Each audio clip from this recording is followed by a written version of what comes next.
আলাইকুম। আমরা সবাই মিলে চলে এসেছি স্ট্যানওয়েল পার্ক বিচে।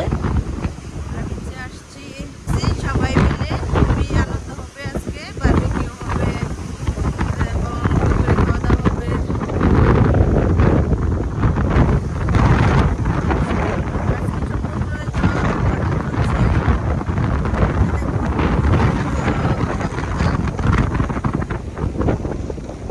আমার বাচ্চারা তো খুবই খুশি সমুদ্রে আসলে, এদিক ওদিক দৌড়াদৌড়ি ছোটাছুটি বাবার সাথে করে ওরা খুব খুশি হয়। আর যাওয়াদের খুব সুন্দর পছন্দ সমুদ্র।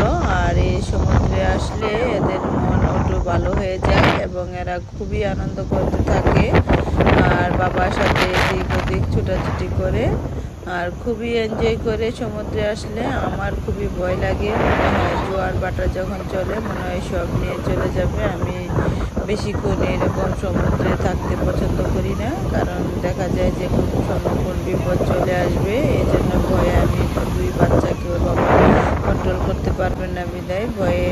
বাচ্চাদেরও একটা লেকের মতো জায়গা আছে, ওইখানে বাচ্চারা সাঁতার কাটলে সমস্যা নেই, কিন্তু এখানে তো খুবই রিস্ক, কারণ এইখানে যে সমুদ্র খুবই উত্তাল হয়ে আছে, জোয়ার বাটা চলছে। এই জন্য আমার খুবই ভয় লাগতেছিল কখন বেশি পানি চলে আসবে, আবার কখন টান দিয়ে নিয়ে চলে যাবে।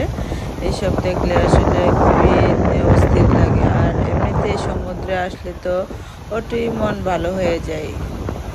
পাহাড় সমুদ্র এগুলো হচ্ছে আল্লাহর প্রাকৃতিক জায়গা, আর এখানে আসলে মন এমনিতেই ভালো হয়ে যায়। আল্লাহ সুবহানাল্লাহ তাআলা কত সুন্দর করে এই পৃথিবী সৃষ্টি করেছে, তার মধ্যে সমুদ্র পাহাড় যদি হয় পাশাপাশি তাহলে তো কোনো কথাই নেই। আর এই সমুদ্রে আসলে মন খুশি হয় না এমন মনে হয় কমই আছে। আমার কাছে খুবই ভালো লাগে সমুদ্র সব কিছু ঘুরে ঘুরে দেখতে, কারণ আমি পানিতে নামতে ভয় পাই।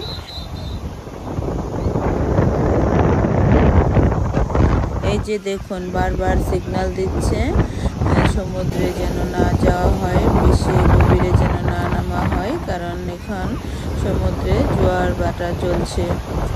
এখানে প্রচণ্ড বাতাস হচ্ছে, বাতাসের কারণে আসলে কথা বলাই মুশকিল হয়ে যাচ্ছে। আর সমুদ্রের গর্জনটাও আপনাদেরকে শুনেছি, আসলে সমুদ্রের গর্জন শুনলেও ভালো লাগে। আর এইসব দৃশ্য দেখলে তো আর কোনো কথাই নাই, খুবই ভালো লাগে। আর এই যে দেখুন বালি আর বালি, আর এইগুলো দিয়ে বাচ্চারা খেলা করতে খুবই পছন্দ করে। এই যে সাথে পাহাড়ও আছে। অস্ট্রেলিয়ার চতুর্দিকেই বিচ, আর বাংলাদেশে যেরকম শুধু একটাই বিচ কক্সবাজার, আর এদেশে হচ্ছে অনেকগুলো বিচ, কারণ অস্ট্রেলিয়া হচ্ছে একটি দ্বীপের মধ্যে অবস্থিত। আর এই দেশটি বিশাল বড় দেশ, আর এদেশে অনেক সমুদ্র আছে যা আপনি 40 বছরেও অস্ট্রেলিয়া দেখে শেষ করতে পারবেন না, কারণ এত বিচ নাম বলে শেষ করা যাবে না। আমরা আস্তে আস্তে সবগুলো বিচে ঘুরে ঘুরে দেখার চেষ্টা করব এবং আপনাদেরকেও দেখাতে চেষ্টা করব। আর এদেশে আসলে সব ব্যবস্থাই আছে বাচ্চাদের বড়দের, যে এটা হচ্ছে বাচ্চাদের গোসল করার জায়গা, কারণ সমুদ্রে এত আনন্দ করতে পারবে না, কারণ সমুদ্রে আনন্দ করতে গেলেও রিস্ক আছে। আর অস্ট্রেলিয়ায় সবগুলো বিচ খুবই সুন্দর, কোনোটার চেয়ে কোনোটা কম না। মনে হয় এটাতে গেলে মনে হয় এটার চেয়ে সুন্দর, এটাতে সুন্দর। আসলে এই দেশটি আসলে অনেক সুন্দর একটি দেশ, প্রাকৃতিক দেশ। আর এইসব প্রাকৃতিক দৃশ্য দেখলে খুবই ভালো লাগে, মন জুড়িয়ে যায়, প্রাণ জুড়িয়ে যায়।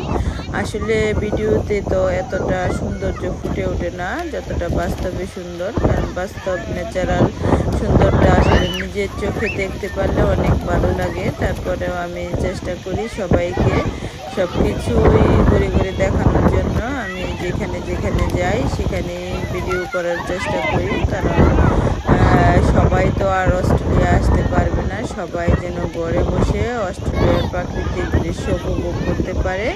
তাই আমি চেষ্টা করি আমি ভিডিও করে করে এইসব সবাইকে দেখানোর জন্য। অনেকে বলে অস্ট্রেলিয়া হচ্ছে স্বপ্নের দেশ। আসলেই স্বপ্নের দেশ। এদেশে মানুষ বেশি টেনশন নিতে পারে না, বেশি চাপ নিতে পারে না, কারণ এই দেশে সৌন্দর্য এত সুন্দর যে সবাই আসলে খুবই ঘুরে ঘুরে দেখার চেষ্টা করে। কাজের ফাঁকে বা অবসর সময়ে বা বাচ্চাদের হলিডের সময়ে ফ্যামিলিগতভাবে সবাই অনেক ঘুরে ঘুরে এই দেশটি দেখে অনেক আনন্দ উপভোগ করে থাকে। আর এদেশে ন্যাচারাল বিউটি এত সুন্দর যে এদেশে অনেক ঘোরার স্পট আছে, যেগুলা আসলে দেখলে সবাই মন এমনিতেই ভালো হয়ে যায়। যারা আমরা প্রবাসে থাকি, আসলে প্রবাসে তো কোনো আনন্দ নেই, আনন্দ এটাই ঘুরে ঘুরে নতুন জায়গা দেখা এবং নতুন নতুন খাবার খাওয়া। এছাড়া তো আর প্রবাসে কোনো আনন্দ থাকে না, কারণ এইসব দেশে তো সবাই কাজ নিয়ে বা যার যার ফ্যামিলি নিয়ে সবাই বিজি থাকে। এই একটা দিনে সবাই একসাথে হয়ে বাইরে আসলে খুবই ভালো লাগে। আমার মতো যারা ঘুরতে পছন্দ করে এবং বেড়াতে পছন্দ করে সবাই চেষ্টা করে ঘুরে ফিরে আনন্দ নেওয়ার জন্য। আর যারা ঘুরতে পছন্দ করে না বা রিল্যাক্সে থাকতে চায়, তাদের ব্যাপারটা সম্পূর্ণ আলাদা। সমুদ্র বা পাহাড় পছন্দ করে না এমন মানুষ মনে হয় পাওয়া যাবে না। আর সৌন্দর্যের পূজারি সবাই, আর সুন্দর জিনিস দেখলে সবাই ভালো লাগে। আর আমি চেষ্টা করি আমার জীবনকে উপভোগ করার জন্য। আমি যে অবস্থাতে আছি, আমি কারো সঙ্গে প্রতিযোগিতা করি না, কাউকে দেখলে চলি না বা কারো ভালো কিছু দেখলে নিজের মনের মধ্যে কোনো কিছু আসে না। আমি চাই সবাই সবার মতো করে নিজের জীবনকে উপভোগ করুন যে যে অবস্থা দিয়ে আছে। কেমন লেগেছে আমার ভিডিওটি? ভালো লাগলে লাইক, কমেন্ট এবং শেয়ার করতে ভুলবেন না। আর ইউটিউব চ্যানেল থেকে দেখে থাকলে সাবস্ক্রাইব করুন এবং ফেসবুক পেজ থেকে দেখে থাকলে ফলো দিতে ভুলবেন না। আল্লাহ হাফেজ।